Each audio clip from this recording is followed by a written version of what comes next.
Good morning. आप सभी का अपने चैनल में स्वागत है। मेरा नाम है मूलचंद और हमारी सीरीज़ चल रही है ज्योग्राफी। ज्योग्राफी में हमारी जो सीरीज़ है वो हमारी क्लास नंबर 6 है। अभी एसएससी के जितने भी एग्ज़ाम होने वाले हैं, जैसे एसएससी, सीजीएल और एसएससी जीडी और अन्य सभी जो भी अभी एग्ज़ाम होंगे, उन सभी को ध्यान में रखते हुए बहुत ही प्यारे प्यारे से क्वेश्चन आप लोगों के बीच में लेकर आया हूँ। तो सभी बच्चे, इसमें हमारा आज का होने वाला है भारत का भूगोल, विश्व का भूगोल, सारा जितने भी क्वेश्चन हमारे पास होंगे वो सारे एनसीईआरटी सार संग्रह होंगे। तो चलिए बच्चों, अपनी सीरीज़ को स्टार्ट करते हैं और आप जितने भी अभी एग्ज़ाम देने वाले हैं उन सभी के लिए ये ज़रूर सारे क्वेश्चन अपने कहीं ना कहीं नोट करके रखिए, क्योंकि आने वाले सभी एग्ज़ाम में इसी तरह के क्वेश्चन पूछे जाते हैं। तो चलिए बच्चों स्टार्ट करते हैं। ये मैंने आपको क्वेश्चन होमवर्क के रूप में दिया था। तो बच्चों ये क्वेश्चन है, सुंदरवन आरक्षित वन जो भारत के सुंदरवन राष्ट्रीय उद्यान के आसन है, किस पड़ोसी देश में स्थित है। तो मैंने इससे पहले भी आपको बताया था इसके बारे में जानकारी कि जो सुंदरवन है वो हमारा कहाँ पर, तो ये हम सभी को पता है सुंदरवन कहाँ पर ये आता है। ये हमारे ब्रह्मपुत्रा और गंगा नदी के जहाँ संगम होता है वहाँ से सुंदरवन हमारा शुरू होता है।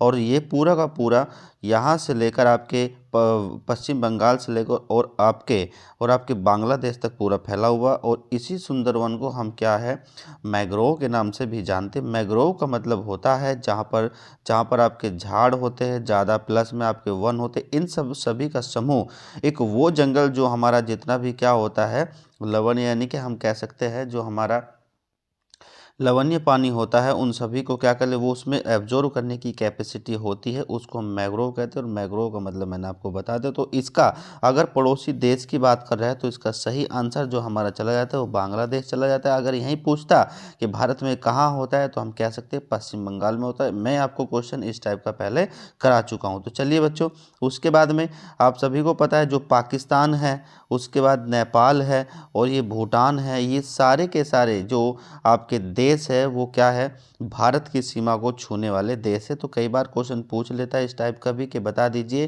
कि इनमें से कौन सा भारत की सीमा को नहीं छूता है। तो ध्यान रखिए कौन कौन से बच्चों। यहाँ से अगर हम बात करेंगे, नेपाल भी होता है, साथ के साथ पाकिस्तान भी होता है, साथ के साथ में अफ़गानिस्तान होता है, भूटान होता है, उधर चाइना होता है, उधर म्यांमार होता है, उधर नीचे बांग्लादेश होता है। तो ये सब के सब क्या करते हैं, भारत की सीमा को छूते हैं। चलिए बच्चों, आज की सीरीज का पहला क्वेश्चन आपके बीच में आ चुका है। निम्नलिखित में से कौन सा देश संसार में यूरेनियम का सबसे बड़ा उत्पादक है। तो बच्चों इसका सही आंसर इसका हो जाएगा। तो आप सभी बच्चे इसका बताएंगे सही आंसर इसका होगा क्या। तो इसका सही आंसर हमारा हो जाएगा कनाडा। क्या हो जाता है, कनाडा इसका सही आंसर हो जाता है। यूरेनियम का सबसे बड़ा उत्पादक कहाँ होता है बच्चों। तो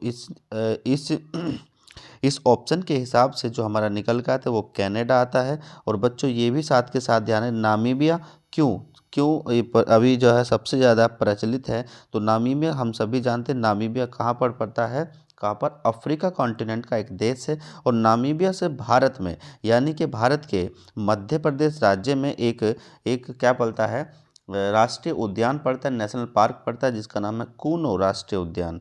वहाँ पर क्या है, नामीबिया से 8 चीते लाए गए हैं जो उसमें रखा गया है। तो याद रखिए बच्चों, ये भी एग्जाम के पॉइंट ऑफ व्यू से बहुत ही इंपॉर्टेंट है। पूछ लेता है कि 8 चीते जो हम किस देश से लाए, तो नामीबिया। भारत के किस राज्य या कौन से राष्ट्रीय उद्यान में लाए, तो याद रखिए कूनो राष्ट्रीय उद्यान। कौन से, कूनो नेशनल पार्क। तो बच्चों ये भी हमें पता होना चाहिए। ठीक है जी बच्चों, चलिए आगे क्वेश्चन। संसार में स्वर्ण का सबसे बड़ा उत्पादक देश है। आप कहेंगे कि सबसे ज़्यादा कहाँ पर, आप कहेंगे सबसे ज़्यादा कहाँ पर आता है। तो बच्चों ये भी ध्यान रखिए। लेकिन अब यहाँ से अगर हम बात करेंगे किसकी किसकी, स्वर्ण की पूछ रहा है। अगर ऑप्शन के हिसाब से हम चलेंगे, ऑप्शन के हिसाब से अगर हम चलेंगे तो संसार में स्वर्ण का सबसे बड़ा जो उत्पादक होता है आज के टाइम में, जो वर्तमान के लिए बात करेंगे, वो वर्तमान में सबसे ज़्यादा सोना कहाँ से मिलता है। तो हम सभी को पता है चीन से। कहाँ से मिलता है बच्चों, चीन से मिलता है। लेकिन हमारे अगर हम बात करेंगे कि यहाँ सबसे ज़्यादा कहाँ से मिलता है, तो अभी ऑप्शन के हिसाब से हमारा कहाँ पर चला जाता है बच्चों, तो ये आ जाता है दक्षिण अफ्रीका। कहाँ पर आ जाता है, दक्षिण अफ्रीका से हम क्या है सबसे ज़्यादा अपने क्या करते हैं, सोने का सबसे ज़्यादा क्या मिलता है हमें, अभी भंडार मिलता है 2009 तक, लेकिन उसके बाद चेंज होकर कहाँ पर आ गया सबसे ज़्यादा, तो वो चाइना का। तो इसका सही आंसर हमारा क्या हो गया, डी हो गया। चलिए, संसार में माइका का सबसे बड़ा उत्पादक है, तो बच्चों ध्यान रखिएगा, संसार में सबसे बड़ा जो माइका होता है इसको हिंदी में बोलते हैं अभ्रक। क्या कहते हैं, इसको हम बोलते हैं अभ्रक। तो ये सबसे ज़्यादा कहाँ मिलता है, तो बच्चों ये संसार में सबसे ज़्यादा मिलता है आपको भारत में। कहाँ मिलता है, भारत में। आप कहेंगे सर भारत में भी कहाँ मिलता है, तो एक राज्य पड़ता है, कौन सा, झारखंड। और झारखंड में एक जगह पड़ती है कोडरमा। कहाँ पर, कोडरमा। तो कोडरमा में ही क्या होता है आपका, कोडरमा में सबसे ज़्यादा क्या होता है आपका, माइका या अभ्रक पैदा होता है। तो याद रखना, सबसे ज़्यादा माइका पैदा करने वाला देश कौन सा है, तो वो आपका भारत है। ठीक है जी। चलिए आगे क्वेश्चन, निम्न में से कौन सा मिलान सही नहीं है। तो बच्चों बहुत ही प्यारे से क्वेश्चन है, ज़बरदस्त, बहुत ही बेहतरीन से लगभग आज हम क्वेश्चन करने वाले हैं। 20 से 25 क्वेश्चन के बीच में हम लोग करेंगे, और सारे क्वेश्चन इतने ही बेहतरीन, किसी भी एग्जाम के पॉइंट ऑफ व्यू से अति महत्वपूर्ण क्वेश्चन होने वाले हैं। बस आपको इनको हेड नोट डाउन जरूर करते रहे कहीं ना कहीं, ताकि आपको इन सभी क्वेश्चन इस टाइप के ही आपको एग्जाम में देखने के लिए अवश्य मिलेंगे। तो चलिए बच्चों, अगर बात करते हैं इसमें पूछ रहा सही मिलान, तो सही मिलान नहीं है। अगर हम बात करें किसकी, कौन सा, बोलीविया आपको कहाँ मिलता है, याद रखिए बोलीविया के अंदर आपको टिन मिलता है, बिल्कुल सही बात है। मैक्सिको के पास में आपको क्या मिलता है, सिल्वर मिलता है। यूएसए के पास आपको क्या मिलता है, कॉपर मिलता है। लेकिन ध्यान रखिएगा बॉक्साइड रूस में नहीं मिलता है। बॉक्साइड आपको कहाँ मिलता है, तो याद रखिए ये आपके बॉक्साइड मिलता है ऑस्ट्रेलिया। कहाँ पर, ऑस्ट्रेलिया में आपको ये मिलता है। ये भी आपको ध्यान रखना, बहुत ही प्यारा से क्वेश्चन है। जितने भी क्वेश्चन आपको दे रहा हूँ अति महत्वपूर्ण क्वेश्चन है आपके एग्जाम के पॉइंट ऑफ व्यू से। चलिए, तो इसका सही आंसर हमारा क्या हो जाएगा, बॉक्साइड। हमारा यही गलत है, रूस में बॉक्साइड नहीं मिलता है। बॉक्साइड कहाँ मिलता है, तो ऑस्ट्रेलिया मिलता है, इसलिए उसने कहा सही नहीं है। तो यही हमारा आंसर क्या हो जाएगा, बिल्कुल सही हो जाएगा। चलिए नेक्स्ट आते हैं, अगला आपके बात करेंगे, यहाँ पर बात करेंगे हीरो का सबसे बड़ा व्यापारक केंद्र कौन सा है। तो बच्चों ध्यान रखिएगा, हीरे का सबसे बड़ा जो व्यापारक कौन सा केंद्र पूछ रहा है, व्यापार केंद्र पूछ रहा है, तो यहाँ से पूछ रहा है। तो ये आपका व्यापार केंद्र कहाँ, तो ये पड़ता है आपका कहाँ, एंटवर्प में। कहाँ पर पड़ता है, एंटवर्प में ये इसका केंद्र पड़ता है। बच्चों ध्यान रखिएगा सबसे ज़्यादा। चलिए अगला क्वेश्चन अगर हम बात करें, देखिए यहाँ पर मैंने आपके लिए कुछ कुछ थोड़ी सी थ्योरी लेकर आया हूँ बच्चों, ये ताकि आपके एग्जाम के पॉइंट से बहुत ही बढ़िया है। तो आप ध्यान रखिए, एंटवर्प कहाँ पड़ता है, बेल्जियम में। हीरो का सबसे बड़ा व्यापारिक केंद्र है। लेकिन ध्यान रखिएगा, विश्व का सर्वाधिक हीरे का उत्पादन कहाँ होता है, तो बच्चों ध्यान रखिए, रूस में, वात्सवाना, कहाँ पर, बोत्सवाना, और cargo Australia, south Africa, south of Canada. ये सारे क्या होता है, निर्यातक देश कौन कौन कौन से निर्यातक देश होते हैं, कहाँ, भारत भारत, और साथ के अमेरिका, बेल्जियम, हांगकांग आदि। तो याद रखिएगा, केंद्र की बात करें तो केंद्र आपका कहाँ पर हो गया, ये तो हमारा केंद्र हो जाता है। ये केंद्र कहाँ पर होता है हमारा बच्चों, केंद्र तो मैंने आपको बता दिया कहाँ, एंटवर्प में। ठीक है, लेकिन उत्पादन कौन कौन सा देश करता है, तो रूस करता है, बोत्सवाना करता है, कागो ऑस्ट्रेलिया, ये सब करते हैं। तो इस तरीके से आंसर हमारा क्लियर। चलिए आगे आइए, यहाँ से निकलता है, डाओचेग येडिंग एयरपोर्ट कहाँ स्थित है। तो बच्चों बहुत ही प्यारा सा क्वेश्चन है, डाओचेंग येडिंग एयरपोर्ट कहाँ स्थित है, तो ये पड़ता है आपका तिब्बत में। और ध्यान रखिए, दुनिया का सबसे ऊंचा एयरपोर्ट है ये। दुनिया का सबसे, मैं लिख देता हूँ यहाँ पे, दुनिया का सबसे ऊंचा एयरपोर्ट है। दुनिया का सबसे ऊंचा एयरपोर्ट है, ये भी आपको ध्यान, तो कई बार पूछ लेता है कि दुनिया का सबसे ऊंचा एयरपोर्ट कहाँ पर स्थित, तो आप कहेंगे तिब्बत में। अगला पूछेगा दुनिया का सबसे ऊंचा जो एयरपोर्ट है उसका नाम क्या है, तो आप ध्यान रखना, डाओचेंग येडिंग एयरपोर्ट उसका नाम है। तो चलिए बच्चों, इसका अगला क्वेश्चन आपके सामने, क्वेश्चन नंबर 8, निम्नलिखित में से कौन सा देश मुख्य तांबा उत्पादक देश है। तो बच्चों ध्यान रखिएगा, इसका तांबा उत्पादक देश जो है, आज बहुत ही बेहतरीन क्वेश्चन है, बहुत ही ज़बरदस्त, कहाँ कहाँ से कौन कौन सी चीज़ें, मैं पूरी चीज़ आपको कराने वाला हूँ। ठीक है जी, निम्न में से कौन सा देश तांबा मुख्य उत्पादक देश है, तो वो आपका कौन सा, चिली होता है। कौन सा, चिली आपका सही आंसर इसका हो जाता है। आगे बढ़ेंगे।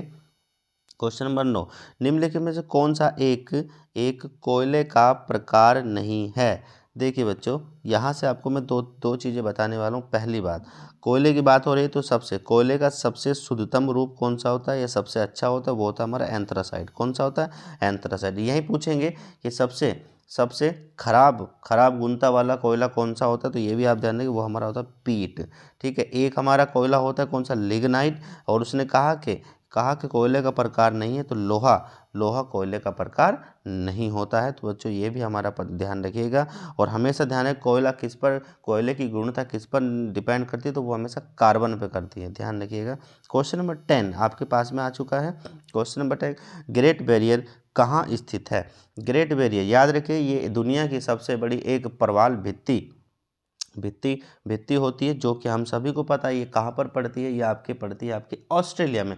ऑस्ट्रेलिया में कहाँ पड़ेगी? तो याद रखिए नॉर्थ और ईस्ट वाला जो पार्ट बचेगा किसका? ऑस्ट्रेलिया का, वहाँ पर आपको ये देखने के लिए मिल जाती है। याद रखिए विश्व की सबसे बड़ी प्रवाल भित्ति, कई बार पूछता है कि विश्व की सबसे बड़ी प्रवाल भित्ति कौन सी होती है? ग्रेट बैरियर होती है।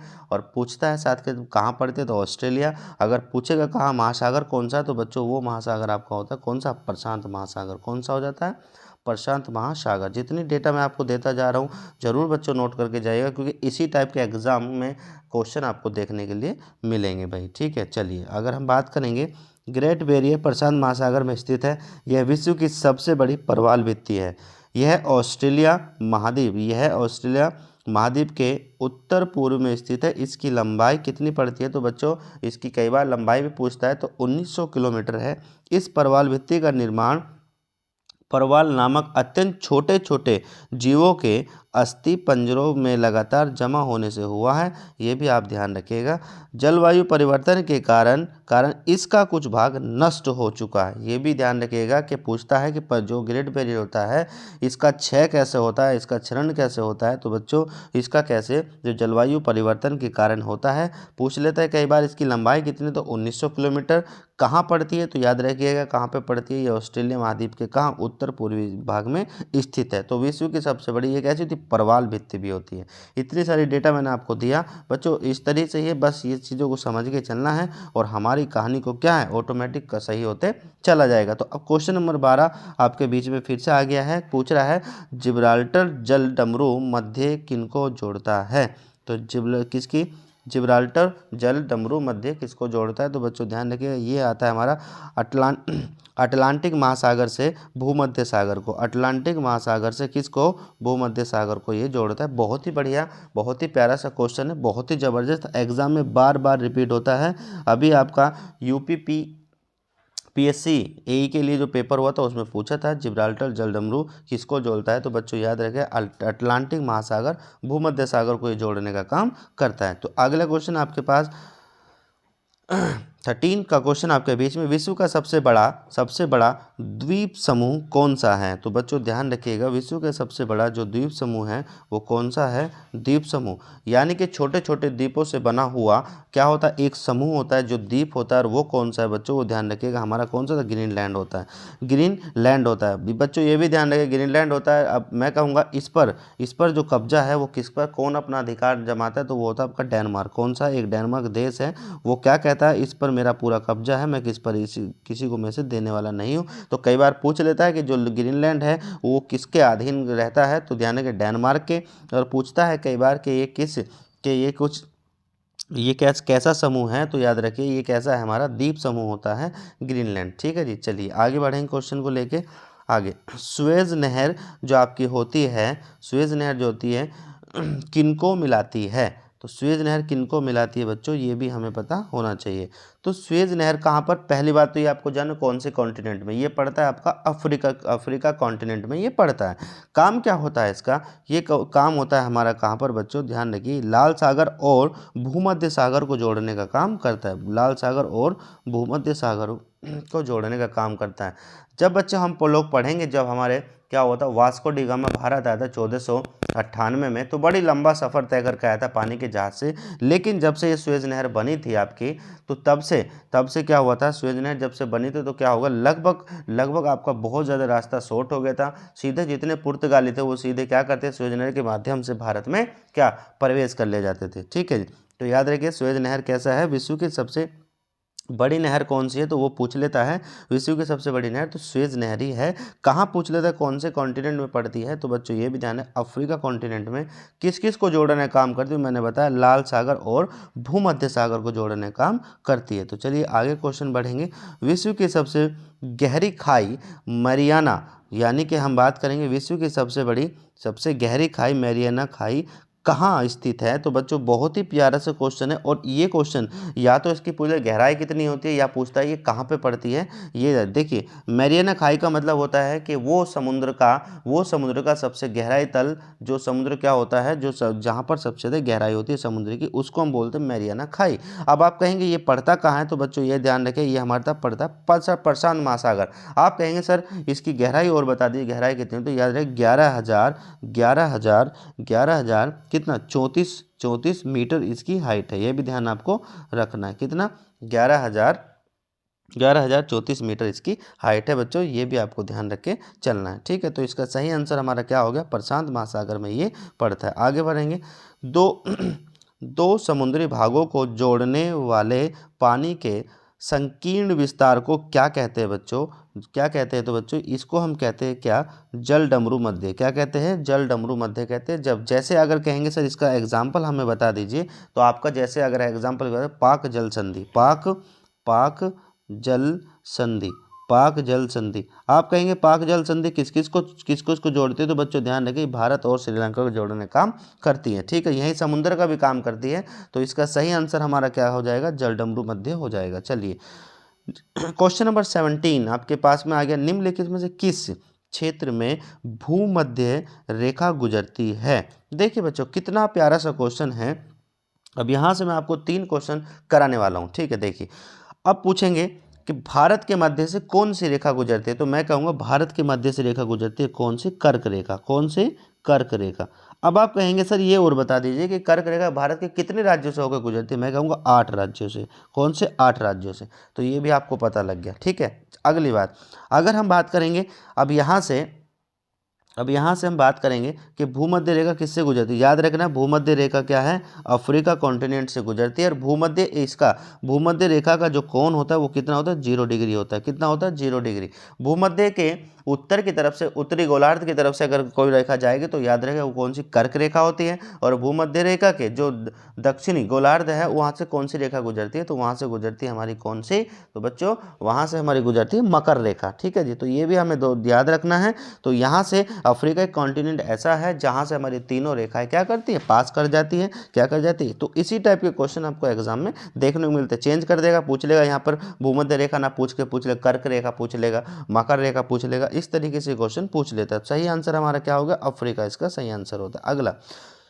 लाल सागर और भूमध्य सागर को जोड़ने वाला जल डमरू क्या कहता है। अभी मैंने आपको बताया बच्चों, पीछे समझाया था अभी क्या होता है बच्चों, तो ये होता है हमारा क्या, लाल सागर और भूमध्य सागर को जोड़ने वाले जल डमरू को हम क्या कहते हैं, स्वेज। क्या कहते हैं, स्वेज। अभी मैंने बताया ना विश्व की सबसे बड़ी नहर कौन सी, स्वेज नहर। तो वही काम करती है, लाल सागर और भूमध्य सागर को जोड़ने वाला जल डमरू स्वेज नहर कहलाता है। ठीक है, स्वेज नहर या स्वेज जल डमरू मध्य कहलाता है। आगे हम बढ़ेंगे क्वेश्चन को लेकर अपना। यहाँ से आप ध्यान रखिएगा कौन सा बहुत ही प्यारा सा क्वेश्चन है कि बाल्टिक सागर के बंदरगाह व्यापार के लिए सर्दियों में क्यों खुले रहते हैं। तो बच्चों इसका सही आंसर है उत्तरी अटलांटिक प्रवाह गर्म सागर धारा उस क्षेत्र में बहती है, इसीलिए क्या होता है सर्दियों में इसको खोल के रखते हैं। ठीक है जी, चलिए आगे क्वेश्चन। अब देखिए यहाँ से अभी मैंने आपको क्वेश्चन बताया था और ये क्वेश्चन बहुत ही प्यारा सा है बच्चों। पाक जलडमरू मध्य किसके बीच स्थित है, पाक जल डमरू मध्य किसके बीच स्थित है। तो बच्चों याद रख रहे, ये मैंने बताया था किसके बीच है, तो ये हमारा पड़ता है कहाँ, श्रीलंका और भारत के बीच में। ठीक है जी, तो इसका सही आंसर हमारा क्लियर। अगला क्वेश्चन आपके बीच में आ गया और ये क्वेश्चन सबसे प्यारा सा क्वेश्चन है, सबसे छोटा महासागर कौन सा है बच्चों? तो मैं इस क्वेश्चन को आप लोगों के लिए होमवर्क दे रहा हूं। आप सभी बच्चे इसका जरूर कमेंट्स बॉक्स में इसका आंसर जरूर दीजिएगा। जितने बच्चे हमारी वीडियो को देख रहे हैं वो बच्चे ज़्यादा से ज़्यादा अपने चैनल को शेयर करें, ताकि पढ़ने वाले लोग जितने बच्चे हैं उनके पास तक डेटा पहुँचे, अच्छे से पढ़े और कहीं ना कहीं वो कामयाब हो। तो बच्चे सभी के लिए ये होमवर्क क्वेश्चन होगा और इस क्वेश्चन का आंसर जरूर कमेंट्स बॉक्स में डालिएगा। और हर बार बच्चे जो है, जैसे सोनम हो गया, विशाल हो गया, प्रिंस हो गया, वो ज़रूर पढ़ते हैं और हमारे जो है कमेंट्स बॉक्स में ज़रूर उसका आंसर देते। तो बच्चों सभी लोग ऐसे ही मेहनत करते रहिए, अच्छे से तैयारी करते रहिए। तो हम मिलेंगे फिर एक ज़बरदस्त न्यू सेशन के साथ में। तब तक अपना ध्यान रखिए। ऑल द बेस्ट बच्चों। Thank you. Good bye.